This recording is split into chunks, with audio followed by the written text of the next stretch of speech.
So I'm joined by Guy and Mike, the founders of Compare. How are you both doing today?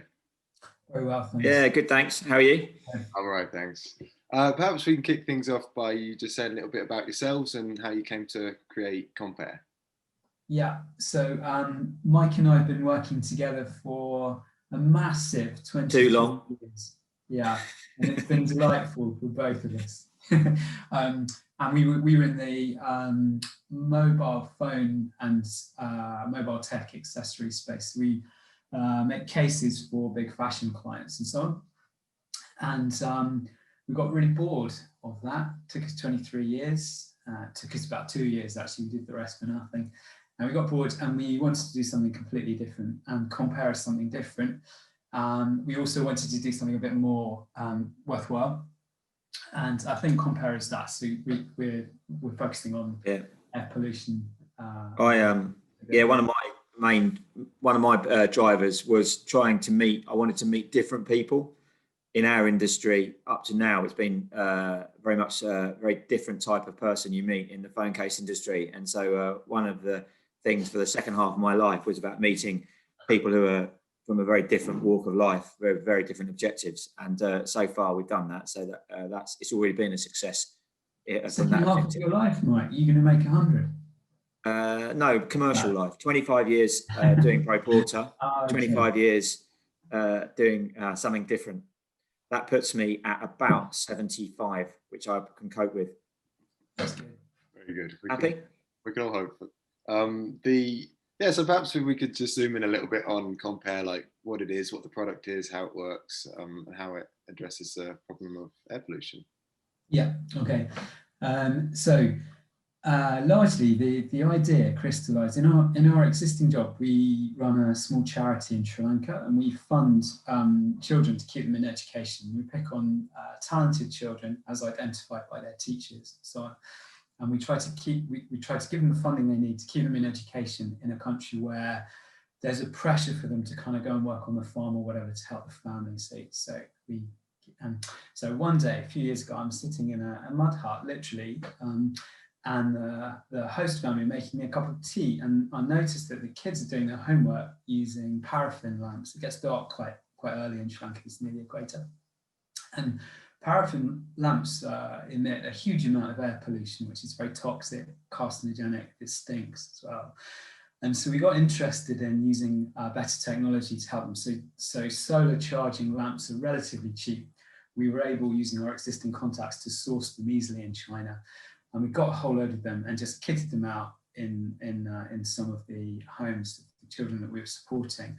And that started us on this journey of worrying about air pollution and seeing if we could do something to improve on air pollution. So Compare, we contacted UCL and we worked to develop a working prototype of a small handheld device. I haven't got one right here, that would have been really slick, which connects to a smartphone and it just tells you what's in the air. So it measures particulate matter, VOCs and carbon dioxide, and gives you an idea of what you're breathing and how harmful that is.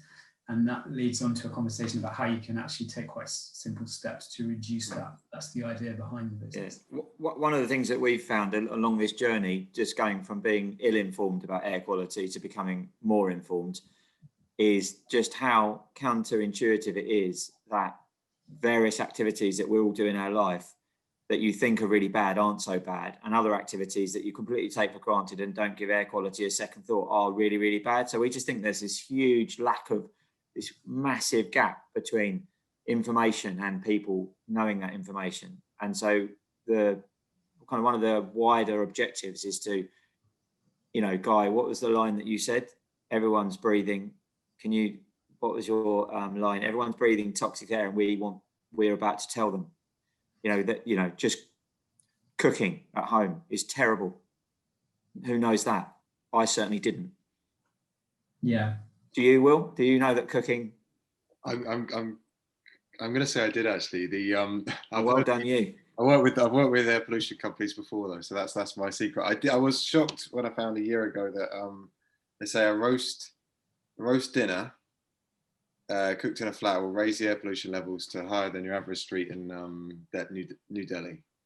Yeah, Yeah, it's massively, lower. massively so. Like Yeah, just burning your toast in the morning kicks out enormous particles, way more particles than if you spent, you know, a few hours sitting at a busy junction in the centre of London. Yeah, I basically live with the window open ever since. Yeah. Even then, that's probably not the best thing. well, I bet that probably is the best thing actually. I bet, my understanding is that's one of the small steps that, you know, opening the window makes a difference because. But of course, the other way to look at that, Will, is that it's not quite that simple because if the air pollution, like in somewhere like New Delhi, is very bad all the time, then you cannot escape it and you're breathing that 24/7.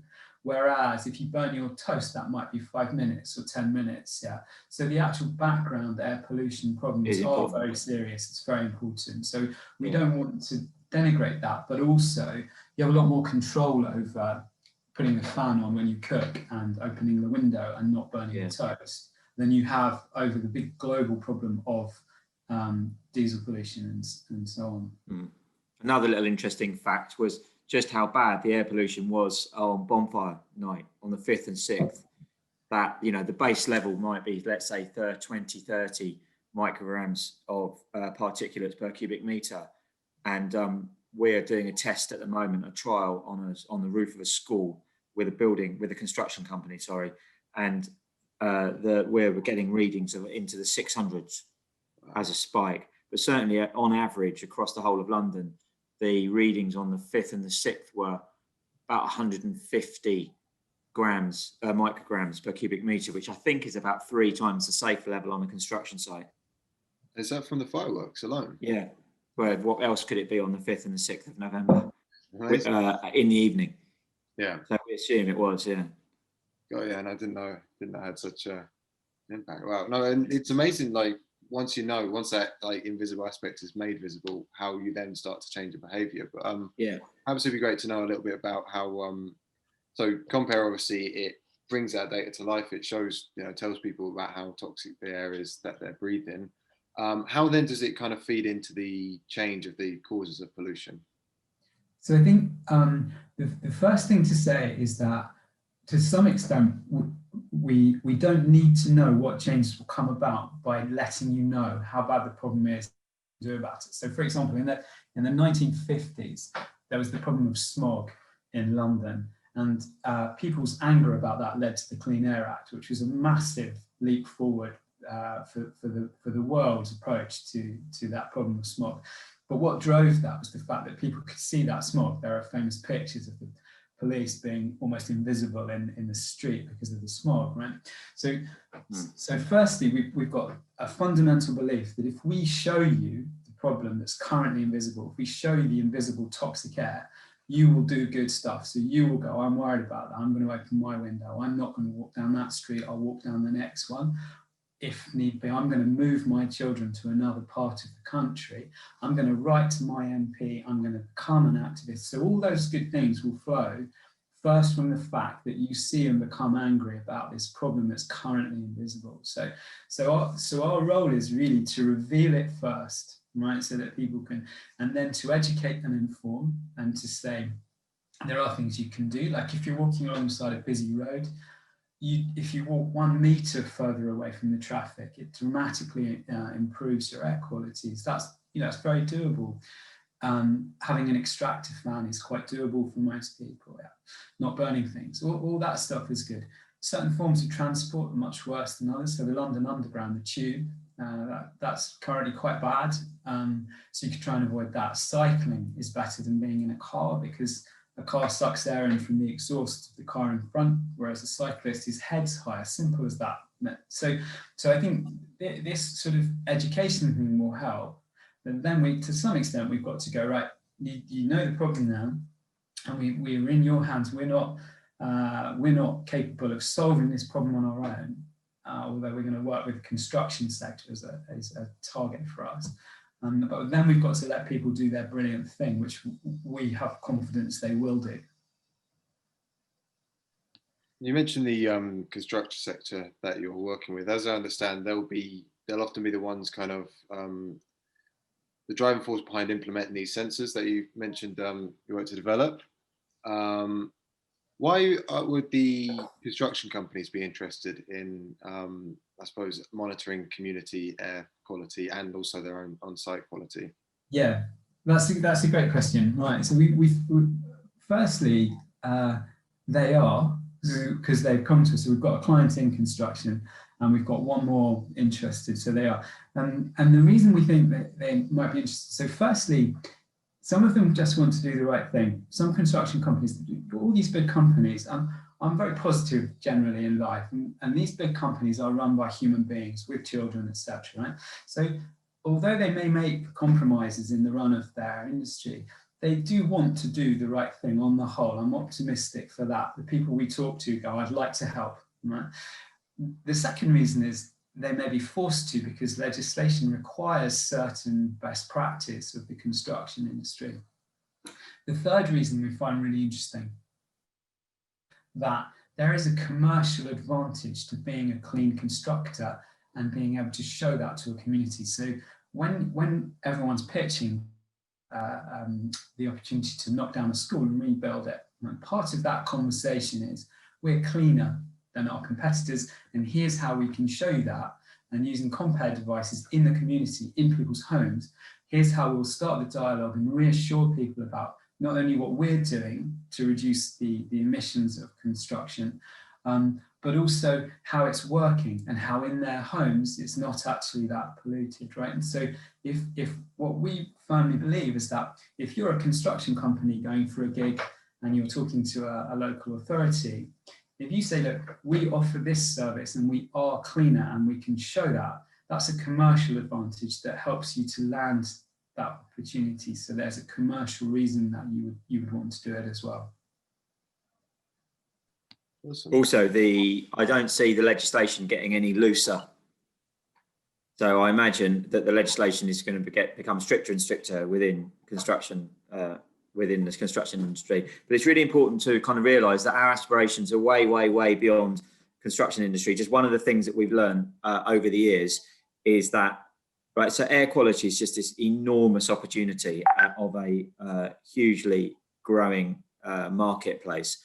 And so it's a good marketplace to be in. And Guy and I are in essence entrepreneurs, and we selected that market as a growing market. And the reason why, but we also recognise that when you've got so many different targets, what you need to do is select the one you think is most likely to form your bridgehead into that market. And so that's exactly why we've chosen construction, is because we've got the interested party, and we see it as a way of being able to commercialise what we're doing, and by stealth we'll be informing people of air quality. So yeah, construction is just the first step, hopefully, of a long journey that will take us into very different areas apart from construction.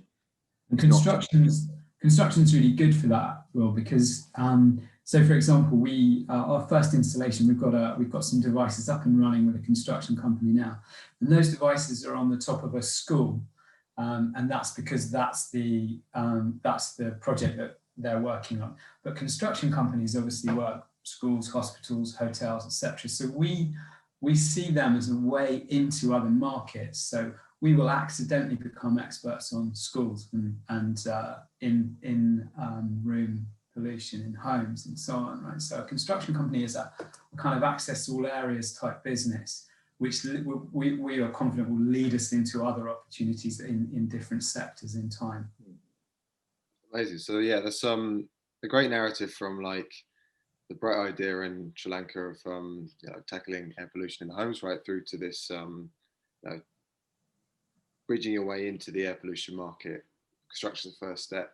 And yeah, Mike talked a lot more about this vision being a lot bigger than just measuring on construction sites. Perhaps we can now just like step back and really flesh out the ideal vision that, everything goes well, you crack these markets, you take the next steps to the new ones.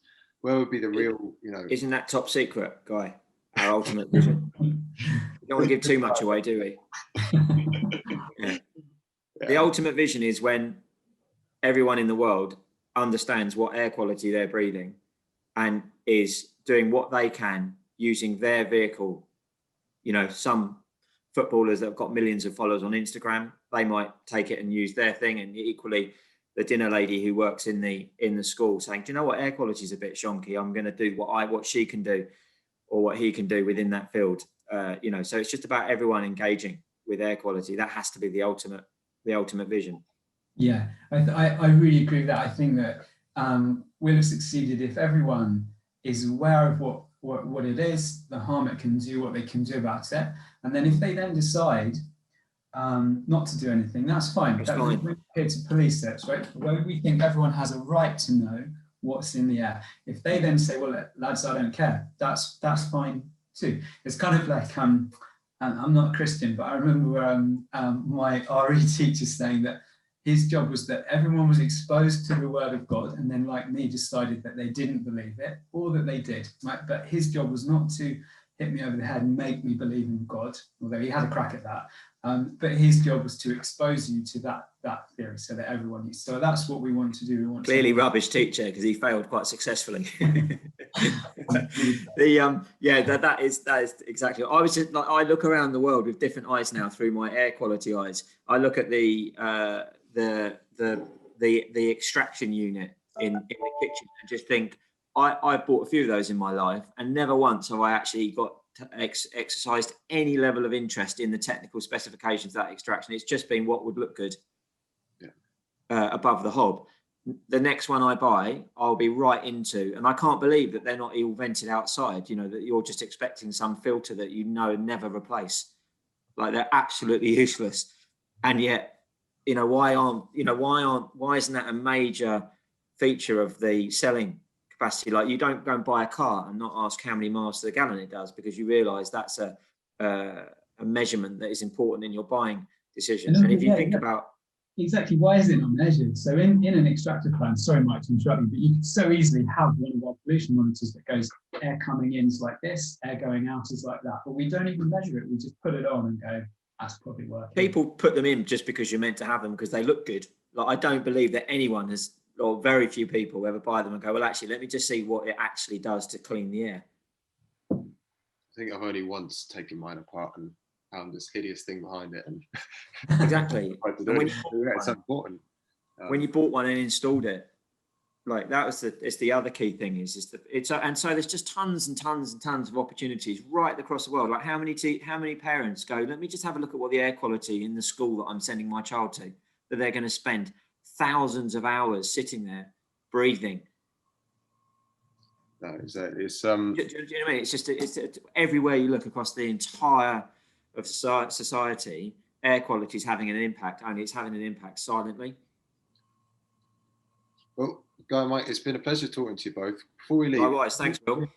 Is there any way people can help get involved? Anything you're after at the moment? Any kind of support you're after, or even just following you on the socials and getting in touch?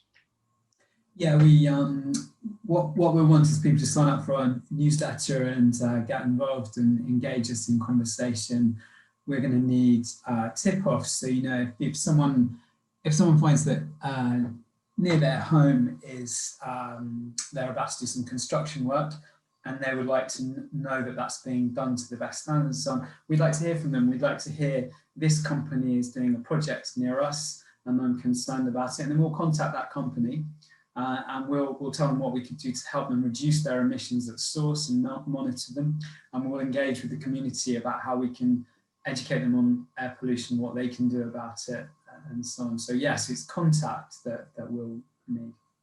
Yeah, anyone who's interested, and also from a positive perspective, if there's anyone who sees really good stuff going on, we'd like to know about good stuff as well as the polluters. Now, Guy, it's unlike you not to push the charity at every single opportunity. So I'm curious as to why you've not done that. Well, I think what we need to do, thank you, Mike. Well, I think what we need to do is we need to launch our nice new website, have it all cohesive, and then have a link to that, and then that will link to the charity. Although if anyone out there has got loads of money who wants to help educate very poor kids in Sri Lanka, then please get in contact. Oh, it's a great chat, guys. Lovely. Cheers, Will. Bye.